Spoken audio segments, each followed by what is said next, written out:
میری آنکھوں کے سامنے بناؤ، میری آنکھوں کے سامنے بناؤ۔ ارے صاحبان انسان بیٹھے ہیں کہ نہیں؟ پیکر آدم میں ید اللہ شریک، تعمیر سفینہ نجات میں عین اللہ شریک۔ نہ جانے کہاں ہیں آپ؟ آدم کا پیکر بن رہا ہے ید اللہ شریف، کشتی نجات بن رہی ہے عین اللہ شریف۔ اب ہم اللہ کا جسم نہیں مانتے، جسم مان لے تو شیعہ نہ رہ جائیں۔ تو اگر اللہ ہی کے ہاتھ ماننا ہے، اللہ ہی کی آنکھیں ماننا ہے، تو اللہ کو جسم سمیت ماننا پڑے گا۔ اور اگر یہ ماننا ہے کہ وہ جسم نہیں رکھتا تو پھر ماننا پڑے گا کہ جو ید اللہ ہے وہ بھی علی اور جو عین اللہ ہے وہ بھی علی۔ اور کم سے کم شیعہ اگر یہ مانے تو کوئی حیرت کی بات نہیں، اس لیے کہ یہ عین اللہ ہے، یہ ید اللہ ہے، یہ خالی شیعت نہیں ہے، غیروں کی کتابوں تک میں ہے کہ خانہ کعبہ کا طواف ہو رہا ہے، حج ہو رہا ہے، اور مولا علی بھی طواف کعبہ کر رہے ہیں۔ اور کیسے کیسے لوگ کعبے میں آتے تھے کہ ایک ساتھ کعبے کا طواف کر رہے، لطف عبادت بھی اٹھا رہے اور نگاہوں سے شربت دیدار بھی ملاحظہ فرما رہے۔ حج میں تو سب ملا جلا ہوتا ہے نا، خواتین بھی ہے، مرد بھی ہے، وہ اپنی آنکھوں کو بھی سیک رہے تھے، کعبے کا طواف بھی کر رہے تھے کہ مولا علی نے آگے بڑھ کے ایک تماچا مارا۔ یہ غیروں کی کتابوں میں ہے کہ آگے بڑھ کے ایک تماچا مارا، تو جس کے تماچا پڑا اب جو ہوش ٹھکانے آئے تو بھاگے بھاگے خلیفہ دوم کے پاس آئے اور کہا کہ مجھے علی سے بدلہ لینا ہے۔ سنیے گا، کہا مجھے علی سے بدلہ لینا ہے۔ کہا کس سے بدلہ لینا ہے؟ کاہے کا بدلہ لینا ہے؟ کہا علی نے مجھے طواف کعبہ کے دوران مارا۔ کہا تو ہوش میں ہے، کس سے بدلہ لے گا؟ کہا علی نے مجھے مارا، علی سے بدلہ لوں گا۔ اب بھائی دشمن کی زبان ہے، دشمن کا اقرار ہے، دشمن کی کتاب ہے، وہ کہا تو ہوش میں ہے، کس سے بدلہ لے گا؟ کہا علی نے مجھے تماچا مارا۔ ارے تیرا دماغ صحیح ہے، علی نے تماچا نہیں مارا، اللہ کی آنکھوں نے تجھے دیکھا، اللہ کے ہاتھوں نے تجھے پیٹا۔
کیا کیجئے کہ جس کو اللہ کا ہاتھ مان رہے ہیں اسی ہاتھ سے بیعت مانگ رہے ہیں۔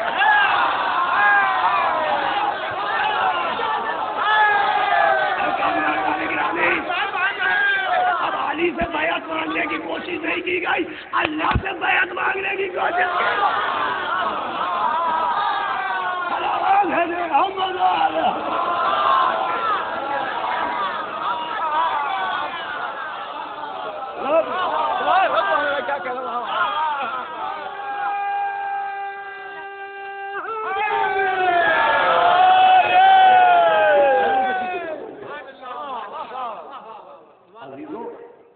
جسے اللہ نے بنوایا اس کی اہمیت ہے، تو جسے بنایا ہو وہ اپنے نور سے بنایا ہو.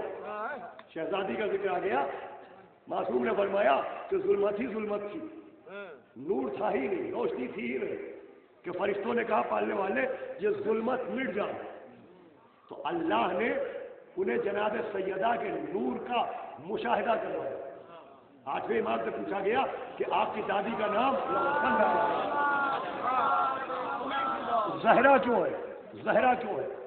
فرمایا وہ زہرا اس لیے ہے کہ انہیں اللہ نے اپنی عظمت کے نور سے بنایا، کہ جب ظلمت تھی تو ان کا نور ظاہر کیا، تو فرشتوں نے کہا الہنا و سیدنا ما ھذا نور، پالنے والے نور کیسا ہے؟ فرمایا ھذا نور من نوری. صاحبان عرفان بھی بیٹھے کہ نہیں؟ فرمایا یہ نور میرے نور سے ہے، انہیں نور کا نہیں بنایا ہے، اپنے نور سے بنایا ہے. بڑی آسانی سے سنا آپ نے، انہیں نور کا نہیں بنایا ہے، اپنے نور سے بنایا ہے. ہم اپنے ماں باپ کی وجہ سے بنے تو ہم جس سے ہیں اس کا اثر ہمارے چہرے پر آتا ہے، ہماری عادتوں پر آتا ہے. جو جس سے بنتا ہے وہ اس کا جیسا لگتا ہے.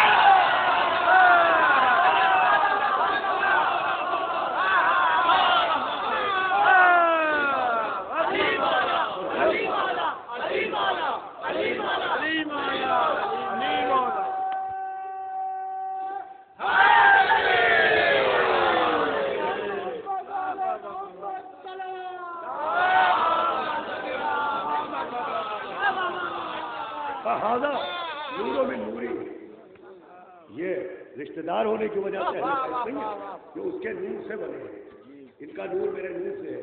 امام نے فرمایا بی بی کا نور اتنا تھا کہ جب آپ رمضان کی راتوں میں صحن میں آتی تھی تو ایسا لگتا تھا جیسے چاند کا چراغ بجھ گیا. کا بی بی کا نور چاند کے نور پر غالب آ جاتا تھا. ارے تو بھیا جب اللہ کا بنایا ہوا چاند ان کے سامنے کوئی وقت نہیں رکھتا تو سخیفہ کے بنے ہوئے منحوس ستارے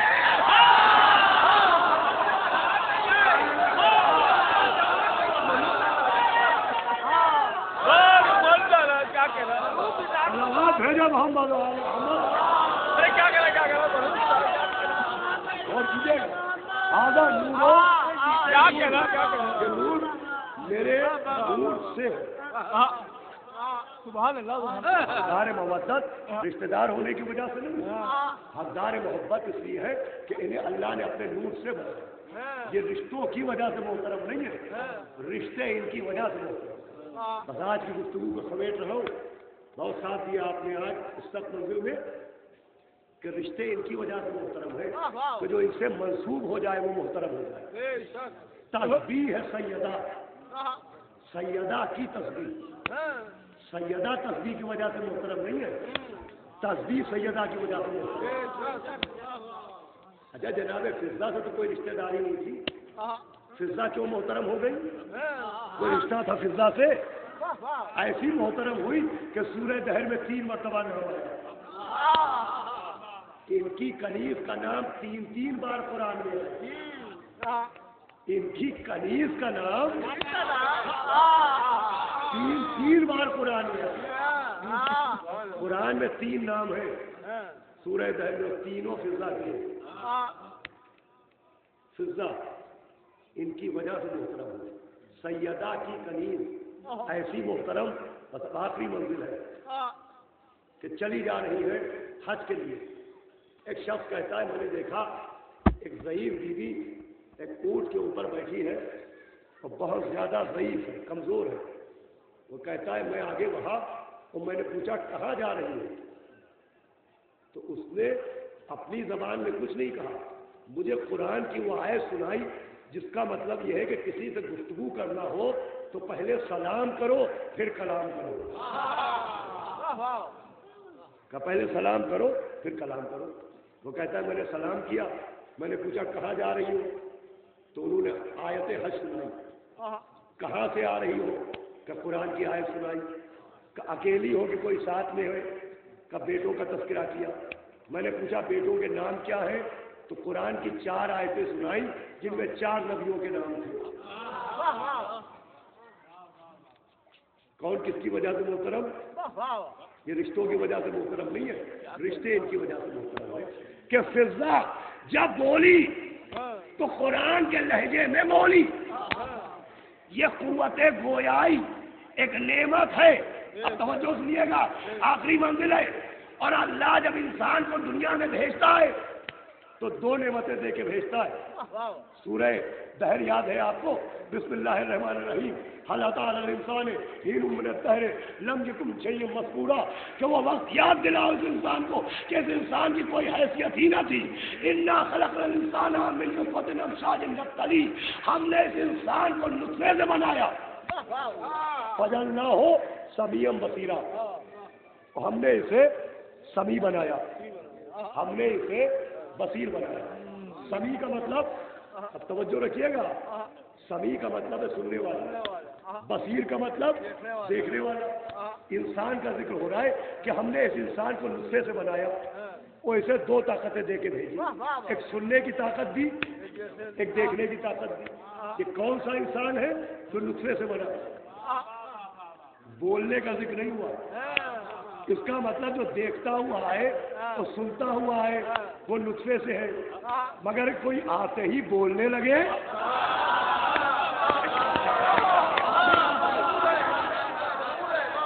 جو سمیع و بصیر بن کے پیدا ہوا اور ہے, اور جو بولتا ہوا آئے کعبے میں, جو کلیم بن کے آئے وہ اور ہے.